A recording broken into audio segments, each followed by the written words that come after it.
Şivsiya Uyghur Birliği'nin 2023 yılı hizmet doklati.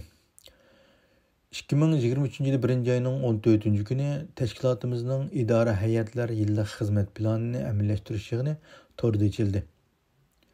Kanada hükümetinin onun Uygur'unu Kanada'ya yerleştiriş kararından keyin rahmet yüzüden birlikimizin reisi Kanada elçixanasındaki münasebetli xadimler bilen görüştü.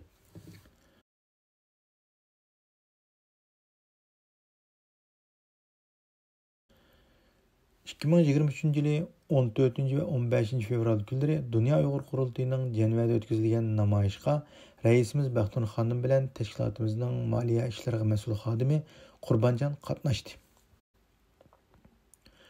4 Mart günü teşkilatımızın uğurlaştırış bilen Şivsiyadaki xanım kızlarını teşkilatımızın hizmetlerden doklat beriş hamda davaga pidakarlık kürsüp kelavatkan xanım kızlarını mukaffatlaş üçün söhbet faaliyeti ötküzüldü. 1 aprel günü Avustralya'dan kelgen yazgıcı Salima Kamal Hanım'ını kütüveliş faaliyeti Şistadaki kütüphanada ötküzüldü. Köplegen kişiler naq maydanga qatnışıp Salima Kamal Hanım'ın leksiyasını anladı. Barın inqilabını hatırlaş ve şehitlerimizni esleş üçün iftar faaliyeti ötküzüldü. Köplegen qarindaşlarımız bu faaliyetke aktif qatnaştı. 24 aprelden 30 aprelgacha Dünya Uyghur Kurultayı'nın yaşlarını terbiyeleş kursu Stockholm'da ötküzüldü. Bu jarayonda Kurultay rehberleri Şivsiya hükümeti ve partiyalar bilen maskademli söhbet elip berip Uyghur Dostluk Grupusunun parlament kuruluşuga asas silindi. 4 iyun günü Şivsariyadan kelgen Abdüşkür Abdürşit efendimni kütülüş yüzünden faaliyet ötküzüldü. Faaliyet Tinista kütüphanasida elip berilgan bulup Abdüşkür efendim köpçülükке uçur bexaterligi toğrusunda leksiya berdi.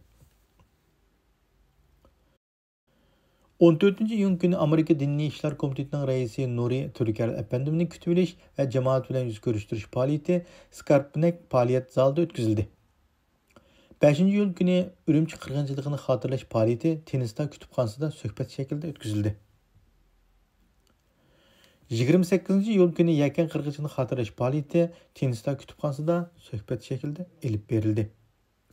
2 Ağustos günü aile günü namıda faaliyet ötküzüldü. Faaliyetke birlikimizdeki barlıq azalar ve aile tavabatlar qatnaştı. 29 oktyabrdın 31 oktyabrgacha Yaponiyada içilgan Dünya Uyghur Kurultayı teşkilgen Uyghur Munbiri yığınıga teşkilatımız reisi Baxtun Xanım qatnaşıp geldi.